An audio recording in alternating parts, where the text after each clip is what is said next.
오늘 성경 말씀은 출애굽기 34장 4절부터 7절 말씀입니다.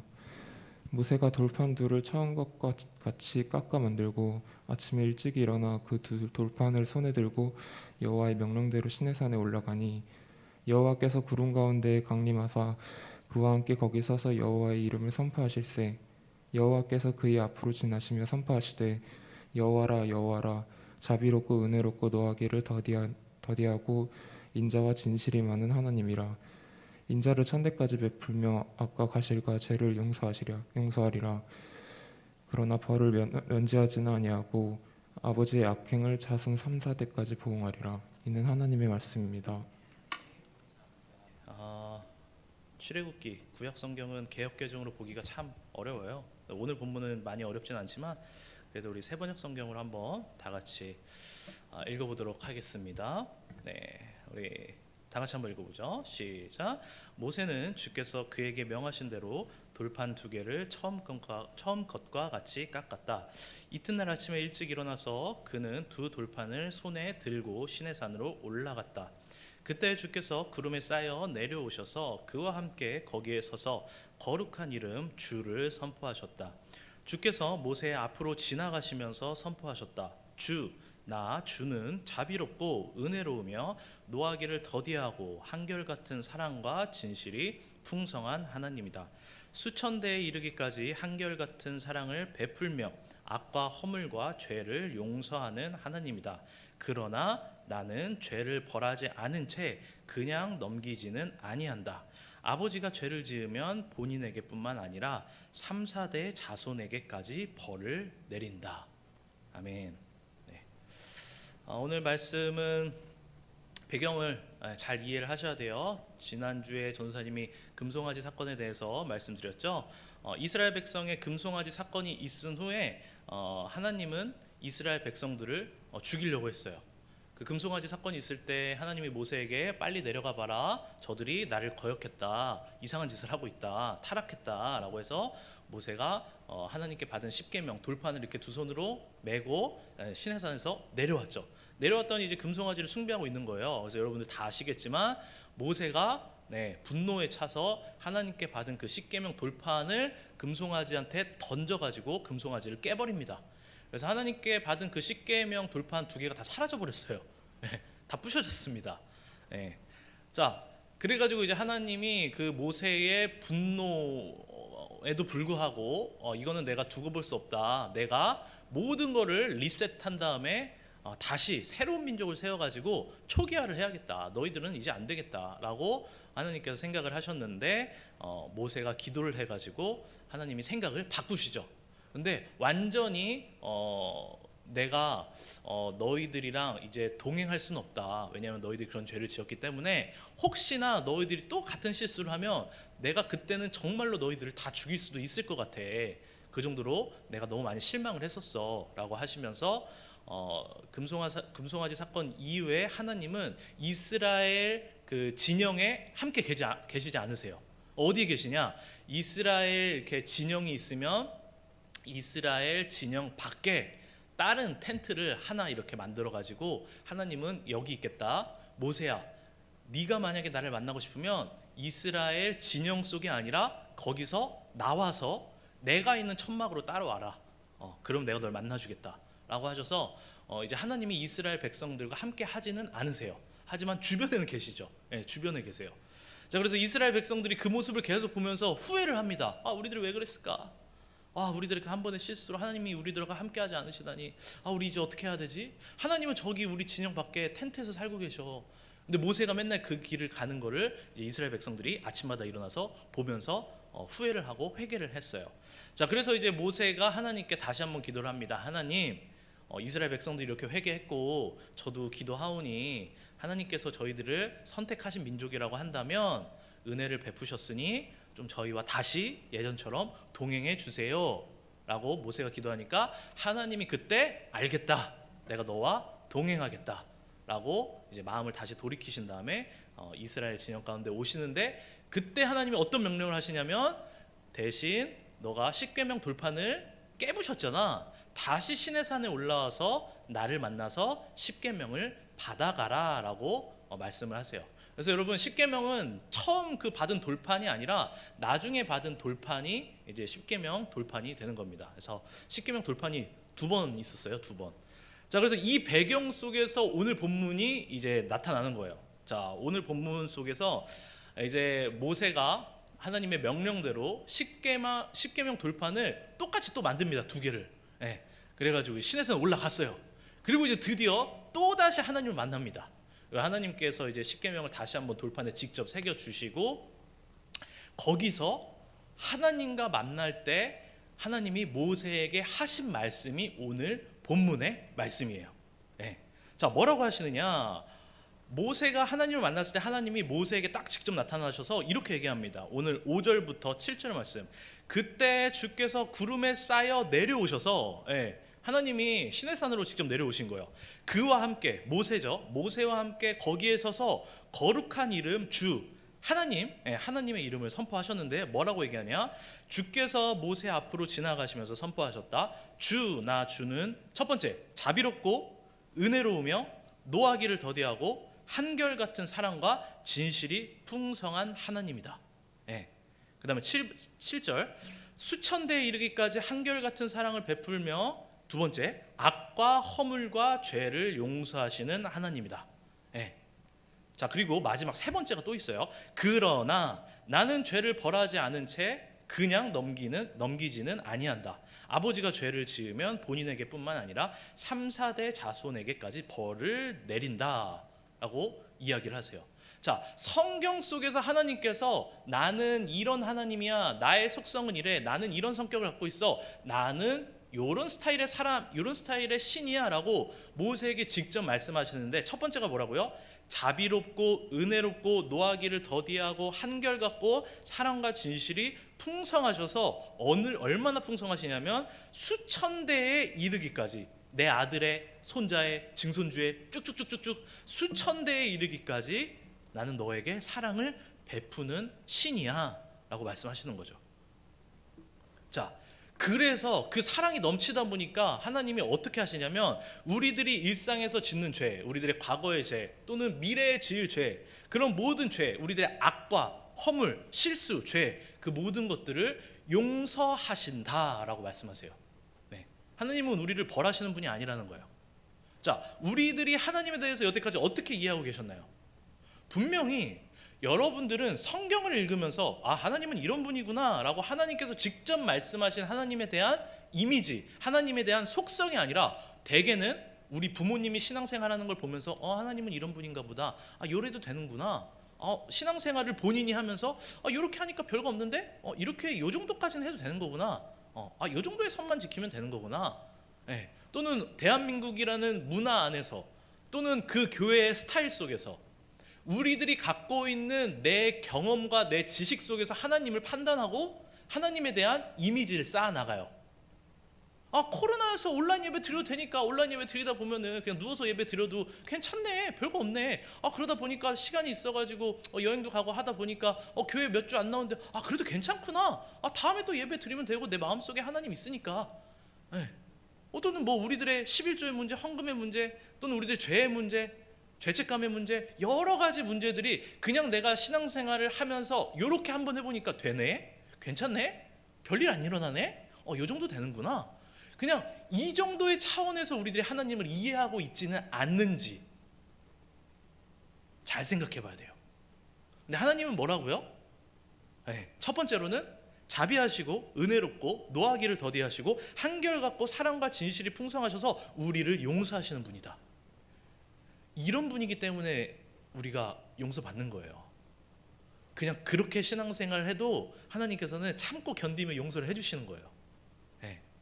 하나님은 원래 그런 분이니까 내가 이렇게 해도 되는 게 정답이야가 아니라 나는 잘못하고 있지만 하나님께서는 자비하시고 용서하시고 노하기를 더디하시고 한결같으시고 사랑과 진실이 많으신 분이기 때문에 우리를 보시고 우리와 동행하시면서 기다리시고 참고 벌하지 않으시고, 넘어지면은 손 잡고 일어나 나랑 같이 가자라고 말씀하시는 주님이라는 거예요. 하나님이 그냥 이렇게 허허허허 하는 그런 할아버지 같은 그런 사람이 아니라 하나님의 속성이 이런 분이기 때문에 우리들을 용서하신다라는 거죠. 자, 그래서 우리들은 성경에서 선포하고 있는 하나님을 잘 알아야 돼요. 이해해야 돼요. 성경에서 하나님이 말씀하시는 하나님이 진짜 하나님인 거예요. 내 경험 속에서, 내 생각 속에서 내가 알고 있는 그 하나님이 진짜 참된 모습의 하나님이 아니라는 거죠. 자, 그래서 이 성경 속의 하나님을 우리들이 알아가다 보면 나의 신앙생활들을 조정하게 됩니다. 아, 하나님은 이런 분이고 하나님은 이런 거에 대해서 가차 없으신 분이고 하나님은 이런 속성을 가지고 있구나. 그렇다고 한다면 내가 그 하나님을 섬기고 있고 내가 그 하나님의 자녀라고 한다면 나의 삶의 모습, 나의 일상, 나의 신앙생활은 어떻게 조정하면서 나아가야 될까? 왜? 하나님은 이걸 좋아하시지 하나님은 이걸 싫어하시기 때문에 그거에 맞춰서 우리들은 점점 나아가야 되는 거예요. 자, 여기까지는 좋아요. 여기까지는 모든 게 용서될 것 같아요. 근데 하나님께서 어떤 분이라고 전도사님이 아까 세 번째 말씀했죠. 자, 뭐라고 했나요? 죄를 벌하지 않은 채 그냥 넘어가지 않으시는 하나님이다. 우리들이 포인트를 잡아야 될 부분은 여기에요. 네. 우리들이 사랑의 하나님, 자비의 하나님, 용서의 하나님은 이미 우리들의 일상 속에서 너무 많이 들었고 내가 그 하나님에 너무도 익숙해져 있긴 해요. 하지만 하나님은 분명하게 말씀하시는데 뭐다? 나는 죄를 싫어하고 죄를 지으면 그 죄값을 분명하게 치르는 하나님이다. 그냥 넘어갈 수가 없다라는 거예요. 왜? 하나님은 사랑의 하나님, 자비의 하나님, 용서의 하나님이지만 동시에 성경에서 뭐라고 하고 있냐? 정의의 하나님, 공의로우신 하나님이라는 거예요. 정의롭다 아시죠? 네, 정의롭다. 악한 자에게는 악을, 선한 자에게는 선을, 인과응보. 자, 그 다음에 공의의 하나님, 무슨 말이에요? 공의롭고 정의롭고 공평하다, 이 얘기예요. 하나님은 공평하다라는 거예요. 자, 그래서 죄를 지으면 죄에 따른 벌이 따라요. 하랑이가 요즘에 막 깨물어요. 네, 사실 제가 먼저 시작했어요. 제가 막 하랑이 장난치면서 막 깨물었는데 하랑이 그걸 똑같이 따라하더라고요. 그래갖고 요즘에 막 입술도 깨물고 막 배도 깨물고 막 사방팔방 깨뭅니다. 근데 이제 저랑만 지낼 때, 저희 가족들이랑 지낼 때는 괜찮았어요. 아, 얘가 애정 표현을 하는구나 하면서 막 깨물고 막 하하하 웃고 막 하고, 너무 귀여우니까. 근데 어린이집을 가면서부터 문제가 돼요. 어린이집을 갔는데 애정 표현으로 친구들을 깨문다? 큰일 나는 거예요. 큰일 나요. 자, 아직까지는 다른 친구를 깨문 적이 없지만 부모가 보기에 야, 얘가 집에서는 괜찮았는데 밖에 나가고 사회생활 하면서 선생님 깨물고 친구들 깨물면 야, 이거 문제가 커진다. 이거 조정해야겠구나. 라는 생각이 들어서 지금부터는 깨물면 어떻게 하냐면은 안 돼. 혼나? 궁뎅이 맞아? 또 깨물어. 그럼 진짜 궁뎅이 맞는 거예요. 자, 죄를 지으면, 잘못을 하면 그에 맞는 벌을 받아야 조정을 한다라는 거죠. 하나님의 속성도 똑같아요. 우리들이 죄를 짓고 그의 죄에 대한 값을 하나님은 꼭 치르게 하신다라는 거죠. 근데 그게 사랑하지 않아서가 아니에요. 사랑하지 않아서가 아니라 하랑이가 어린이집 가가지고 친구들을 깨물면 하랑이의 인생이, 하랑이가 잘못될까봐, 하랑이의 이미지가, 하랑이가 그것 때문에 더 크게 실망하게 될까봐, 친구들이 하랑이를 싫어할 수도 있으니까 지금부터 하면 안 되라고 얘기하고 때로는 궁디를 맞기도 하는 거죠. 하나님이 죄를 용서하시는 분이지만 죄를 지었을 때 그 죄의 값, 죄의 벌을 그냥 내버려 두진 않으신다라고 명확하게 오늘 선포를 하고 계세요. 자, 여기서 우리들이 이제 잘 생각해야 돼요. 잘 생각해서요. 자, 논리적으로 생각을 하셔야 돼요. 죄는 용서하시는데 죄를 가만히 두고 보지는 못하신다. 죄를 그냥 넘어가지는 않으신다. 자, 두 개가 같이 양립할 수 있나요? 두 개가 같이 존재할 수 있을까요? 자, 생각을 해보세요. 하나님은 죄를 용서하시는 분이에요. 근데 하나님은 동시에 뭐라고 했어요? 죄를 가만히 두고 보지 못하신대.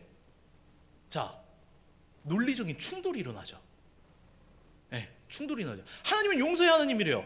근데 하나님은 정의의 하나님이기도 해. 뭐야? 그럼 우리들이 죄를 지으면 용서받는 거예요? 처벌받는 거예요? 자, 어떻게 되는 거예요?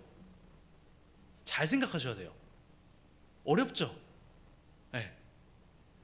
자, 이 문제를 해결하기 위해서 구약시대에는 뭐가 있었냐? 제사가 있었던 거예요. 인류사의 하나님의 일하심의 핵심은 이 인간들의 죄의 문제를 어떻게 해결해야 될까에 초점이 맞춰 있는 거예요. 왜? 그 죄의 문제가 해결돼야 사람이 하나님 앞에 나올 수 있거든. 죄의 문제가 해결돼야 하나님의 음성을 들을 수 있거든. 죄의 문제가 해결돼야 하나님을 만나서 천국에 갈 수 있거든. 죄의 문제가 해결돼야 하나님이랑 같이 밥도 먹고 하나님과 같이 소풍도 하고 에덴 동산에 아담과 하와처럼 하나님이랑 같이 놀 수 있는 거예요. 놀이동산도 가고. 근데 이 죄의 문제가 껴있기 때문에 하나님의 속성은 죄를 용서하실 수 있는 사랑이 넘치시는 분인데 동시에 선하시고 의로우시고 정의의 하나님이기 때문에 죄를 그냥 두실 수는 없어. 그래서 하나님께서 생각하신 게 뭐냐면, 비장의 수가 뭐냐면, 야, 구약시대엔 내가 이 제사로 일회성으로 단발성으로 죄를 용서하긴 했지만 야, 이걸로는 해답이 없네. 하나님께서 그때 비책을 내신 게 뭐예요? 야, 이 모든 죄를, 인간의 과거의 죄와 지금 짓고 있는 죄와 미래의 죄, 그 모든 것들을 동물이라는 피가 아니라 인간보다 훨씬 대단히 고귀하고 값진 피값으로 이 모든 것들을, 죄값을 치러야겠다라고 결정을 하신 거예요. 그 사건이 무슨 사건이죠? 예수님의 십자가 사건. 그래서 오늘 본문에서는 나는 죄를 용서하는 하나님이지만 죄의 값을 그냥 넘기지 못한다. 그래서 죄를 지면 너희들의 3대 4대까지 그 죄의 값을 내가 징벌할 거야 라고 하는 말이, 죄의 값은 사망이다 라는 말이랑 이어지는 거예요. 자, 그래서 양립할 수 없는 그 두 개 속에서 하나님은 비장의 수를 딱 꺼냅니다. 내 하나밖에 없는 아들, 신이지만 내 아들, 그리고 아들이지만 하나님 그 자체인 하나님이 예수 그리스도가 돼서 인간의 몸으로 직접 이 땅에 오셨죠. 그리고 죽으십니다. 그래서 하나님이 그냥 구약의 제사로만 일회성으로 하루에 한 번씩, 일주일에 한 번씩 매주 드려야 되는 그 죄를, 그 예수님의 사랑과 십자가를 내 마음에 받아들이고 믿고 사랑하기만 하면, 주님이 저를 구원하셨습니다 라고 고백하기만 하면, 그걸 믿기만 하면, 돈이 많든 적든 어느 위치에 있는 사람이든 장애를 가졌던 안 가졌던 모든 사람이 구원을 받아서 죄를 없애버릴 수 있는 비장의 작전을 펼치신 거죠. 그래서 여러분, 교회에서 그렇게 예수님 십자가 하는 거예요. 여러분, 그 예수님을 경험하고 그 예수님을 만나고 예수님을 믿고 그 예수님의 말씀을 듣는 자리가 예배의 자리예요. 오늘도 여러분에게 뭐라고 말씀하시냐? 얘들아, 너희들이 죄를 지어도 괜찮아. 나 예수 그리스도의 십자가와 예수 그리스도의 보혈, 예수 그리스도의 피값, 그것을 기억하고 그것을 믿고 너희들이 살아간다고 한다면 하나님은 너희들을 용서하시고 자비로우시고 노하기를 더디하시고 은혜로우시고 인애와 진실이 크신 그 하나님을 너희들이 만날 수 있을 거야. 그래서 예수 그리스도를 통해서 우리들에게 하나님께 나아갈 때 하나님에게 있어서 아까 말씀드렸던 나는 죄를 그냥 넘기지 않는 하나님이다 라는 그 말씀이 우리들에게 있어서는 해당되지 않아요. 왜? 우리들은 죄의 값을 이미 치렀기 때문에, 예수님이 십자가에서. 자, 그렇기 때문에 여러분들이 예배를 드리는 와중에도, 여러분들이 신앙생활 하는 와중에도 내가 정말 예수님의 십자가를 믿고 받아들였는가? 내가 예수님으로 말미암아 나의 죄를 용서받았는가? 나는 그 십자가로 인해서 하나님의 자녀가 된 거듭난 사람인가를 계속 점검하고 계속 기억할 필요가 있습니다. 자, 여러분 앞에 있는 십자가를 봐보세요. 여러분 십자가를 보면 뭘 느끼시나요? 자, 뭘 느끼세요? LED가 이쁘다. 흰색이 아니라 주황색이었으면 좋겠다. 이런 생각하시나요? 교회 올 때 교회 달린 십자가, 여러분들의 액세서리로 장식하고 있는 십자가, 또는 차 안에 달려있는 십자가, 집에 있는 십자가, 그 모든 십자가를 바라볼 때 여러분들이 결국에는 지옥으로 갈 수밖에 없는, 그다음에 죄의 값을 받아서 죽을 수밖에 없는, 하나님이 나를 원래는 징벌할 수밖에 없는 죄인이었지만 하나님이 사랑이 많으시기 때문에 은혜로 그 예수 그리스도를 희생하시면서 나를 살리셨구나. 라는 걸 기억하셔야 돼요. 그걸 기억하실 때 십자가를 바라보시면 아무런 감정이 안 생기지 않아요. 십자가를 바라볼 때마다 그 은혜를 기억하셔야 됩니다. 그래서 오늘 설교 제목이 뭘 느끼시나요? 여러분 십자가 보면 뭘 느끼세요? 교회 올 때마다 뭘 느끼세요? 예배 드리러 가기 전에 뭘 느끼세요? 예배 오셔서는 뭘 느끼세요? 지금 예배하는 중간에는 뭘 느끼시나요? 오늘 전도사님의 핏이, 오늘 전도사님의 스타일이 이쁘네, 이런 거 하면 안 돼요. 오늘은 누가 안 왔네, 이런 게 아니에요. 오늘은 교회가 어디가 바뀌었네, 이게 아닙니다. 예수님을 기억하셔야 돼요. 예수님의 십자가의 사랑. 자, 이거 아무리 말로 설명해도 여러분들, 전도사님이 영상을 하나 좀 준비를 했어요. 중고 청년들은 몇 년 전에 봤던 영상이에요. 제가 한번 틀어드린 적이 있어요. 그래서 오늘은 이 하나님과 그 다음에 예수님이 얼마나 사랑이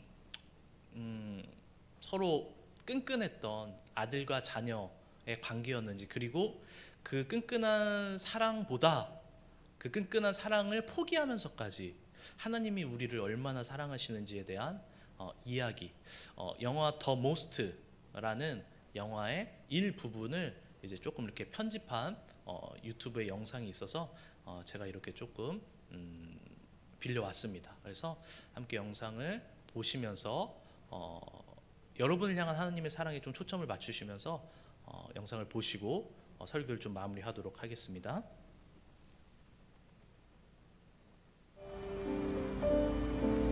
Vždycky, když svítí, tak víš, že na tebe někdo myslí. Ty jsi hlava. A teď doopravdy.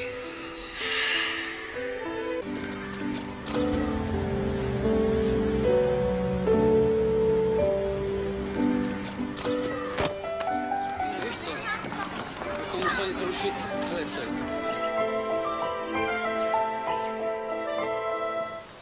Za hodinu pojede vlak, jo. Za 30 minut pro tebe přijdu a půjdeme nahoru a budeme pouštět čoupátka, jo? Položíme most. No, mostem položíme most, jo? Jo! 30 minut sedět, nikam neběhat.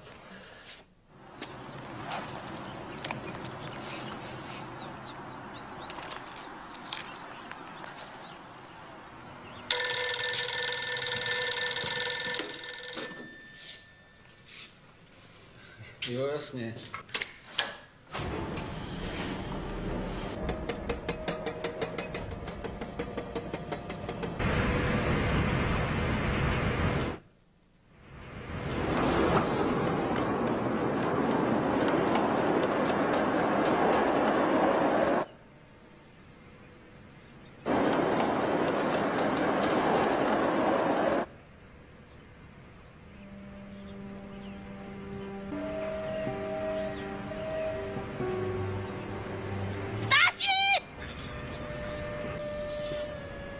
Tati, ten vlak jede moc brzo!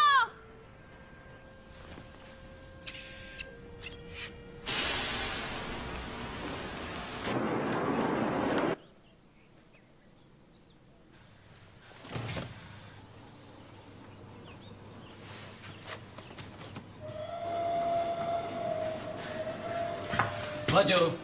Láďo! Láďo!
Why? I'm sorry. You are a nice boy, but I'm too beautiful for you. Goodbye, Brad from America.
놀랍고 영원한 신비 지으신 그대로 회복시킨 우리의 창조주 그리스도 십자가의 길로 아버지 뜻 이루셨네. 그가 이 땅에 오신 이유 이제 우리에게 맡겨진 그 소망 그 사랑 그 생명 아름답고 눈부신 십자가의 길 우리가 이 땅에 살아가 이유. 네, 여기까지 보도록 하겠습니다. 네. 여러분은 예수님의 이 희생하심을 알고도 기차 안에서 그거와 상관없이 살아가는 사람처럼 살고 있지 않은지 여러분들을 잘 점검해 보시고, 그 다음에 아직 예수님의 사랑에 반응하지 않은 사람, 못한 사람이 있다고 한다면 여러분 기도하세요. 그리고 마음을 여세요. 그리고 예수님의 사랑을 더 만날 수 있는 곳 가운데 더 가까이 가세요. 그게 예배의 자리든 기도의 자리든 제자훈련의 자리든 자비로우시고 용서하신 하나님이 여러분을 만나주시고 여러분의 마음 문을 열어주실 것입니다. 그리고 이미 여러분을 영접하고 변화된 그리스도의 사람으로서 하나님의 자녀로서 살아가고 있다면 십자가를 바라볼 때마다 예배를 드릴 때마다 굳어지고 딱딱하고 매주 반복되는 우리들의 어떤 도돌이표의 신앙생활이 아니라 항상 새롭게 항상 기억하며 이 사랑과 은혜에 감사하며 하나님 옆에 더욱더 가까이 나아가길 소망합니다. 네. 하나님은 절대 예수님을 이 땅 가운데 우리를 위해 희생시키러 보내실 때 계산기 두드리듯이 감정 없이 이렇게 했으니까 가라 라고 하신 게 아니에요. 네. 자기 사랑하는 아들을 보내시는데 얼마나 피눈물을 흘리셨을까요? 네. 저라면 못합니다. 네. 그래서 그 예수님의 희생과 또 하나님의 사랑과 은혜를 기억하며 나아가는 오늘 하루 그리고 한 주가 되기를 소망합니다.